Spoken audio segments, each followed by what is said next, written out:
परोपकाराची परिसीमा. शांताबाईला आराम, चैन इत्यादी गोष्टी कधी शिवल्याच नाहीत. सर्व कामं काटकसरीने, परिश्रमाने करण्याचं जणू तिने व्रतच घेतलं होतं.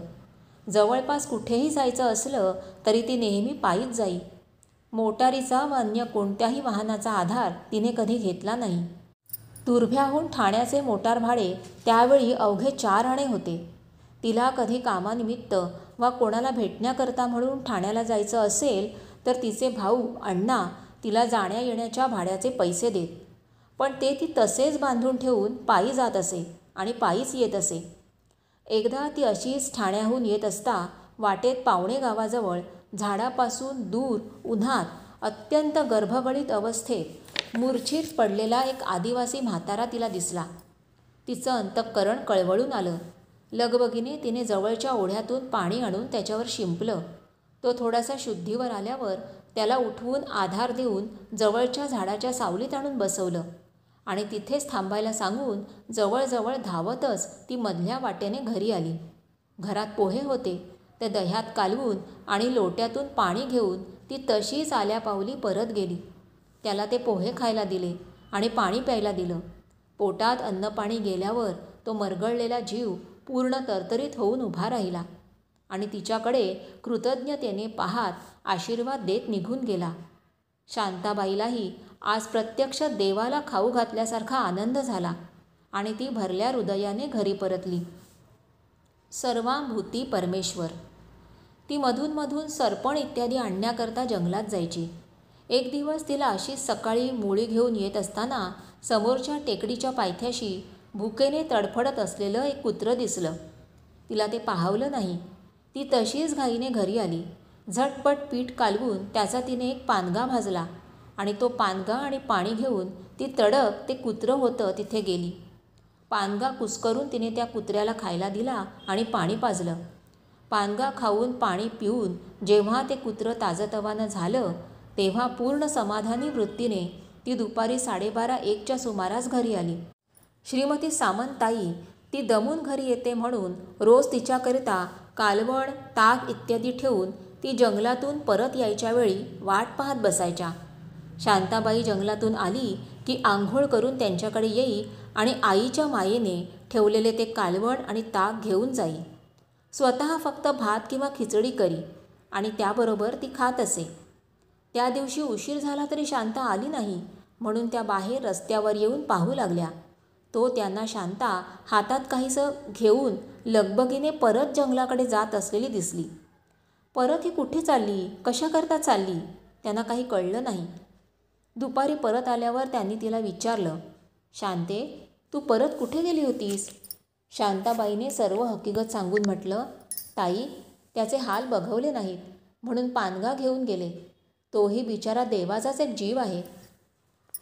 गणोबा पाठीराखा. गावाच्या पूर्वेला मोठ्या डोंगरांच्या पायथ्याशी ओढ्याजवळ गणोबा म्हणून एक पुरातन गणपती स्थान आहे. आज ते हमरस्त्यावर आणि सभोवार असलेल्या अनेक कारखान्यांच्या गजबजाटात आलं आहे. पण पूर्वी अगदी एकांतात 2 टेकड्यांच्या मध्ये किर्र घनदाट जंगलाने वेढलेलं असे. हे अत्यंत जागृत स्थान आहे आणि गावची रक्षणकर्ती देवता म्हणून पुरातन काळापासून प्रसिद्ध आहे. अनेकांना अनेक तऱ्हेचे प्रत्यय या ठिकाणी आलेले आहेत. एकट्या दुकट्या माणसावर इथे काही संकट आलं तर गणोबा कोणत्या न कोणत्या रूपाने येऊन त्याचं रक्षण करतो अशी गावकऱ्यांची श्रद्धा आहे. तसे अनुभवही आजपर्यंत पुष्कळांना आले आहेत. 1937 सालची ही गोष्ट आहे. शांताबाई कधीकधी एकटीच या जंगलात लाकडं वगैरे आणण्याकरता जायची. तसं काही भिण्याचं सहसा कारण नसे आणि पुष्कळ बायका नेहमी एकट्या जात येतही असत. पण एक दिवशी ती अशीच तिथे जाऊन लाकडं गोळा करू लागली. तो जवळच्या झाडीत काही धावपळ गडबड झालेली तिला ऐकू आली. त्या दिवसात त्या जंगलामध्ये काही चोर येऊन राहिले होते आणि ते एकटी दुकटी बाई दिसली की तिला लुटत असत. शांताबाई जंगलात एकटी आहे असं पाहताच तिला पळवण्याचा त्यांनी बेत केला आणि ते तिच्या रोखाने येऊ लागले. इतक्यात गावात त्यावेळी गोमा पाटील म्हणून एक तिच्या शेजारीत राहत असलेला 17-18 वर्षांचा तरुण मुलगा होता. तो तिला समोर दिसला. ती त्याला म्हणाली, बघ रे गोमा, काय गडबड आहे ती? तो काठी घेऊन ताबडतोब त्या बाजूला धावला. इकडे गावातही आधीपासून लोकांना कुणकुण लागली होती की जंगलात चोर आलेले आहेत आणि शांताबाई तिथे एकटी आहे. तेव्हा तेही काठ्या लाठ्या घेऊन धावत त्याचवेळी तिथे आले. त्यात गावातला गोमा होता. त्याला इथली आधीची काहीच कल्पना नव्हती. मागाहून उलगडा झाला. श्री गणोबानेच हे गोमाचं रूप घेऊन शांताबाईला संरक्षण दिलं. भीतीच्या पलीकडे तिचं मन आता हळूहळू निर्भय निर्विकार अवस्थेत राहू लागलं. रामरंगात रंगून गेल्यामुळे सर्व तत्वे भीतीच्या पलीकडे जाऊन पोहोचली होती. आधी भौतिक, आधी दैविक, आध्यात्मिक कोणत्याही तऱ्हेची भीती तिला स्पर्श करीनाशी झाली. त्यामुळे रात्री बेरात्री कुठेही काळोखातून सुद्धा अनवाणी एकटी यायला तिचं मन आता कचरत नसे. आश्विन कार्तिकच्या महिन्यात सांदपाड्याच्या मठस्थानात नित्य पहाटे काकड आरती व्हायची. आज हे स्थान हमरस्त्यावर आलं आहे, पण त्यावेळी शेतांनी झाडीने वेढलेलं किर्र ठिकाण होतं. शांताबाई रोज आंघोळ वगैरे उरकून काळोखात शेताच्या बांधावरून अनवाणी चिखल तुडवीत ठीक 4 वाजता तिथे हजर व्हायची. त्यात कधी खंड पडला नाही. इतर लोकांना यायला कधीकधी वेळही होई.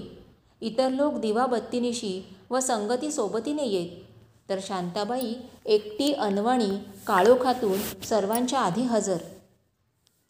टीप: जीवाच्या वाट्याला आलेली सुखदुःख वा त्याच्या हृदयात उचंबळणाऱ्या भीती इत्यादी भावना या 3 प्रकारच्या असतात: आधी भौतिक, आधी दैविक आणि आध्यात्मिक.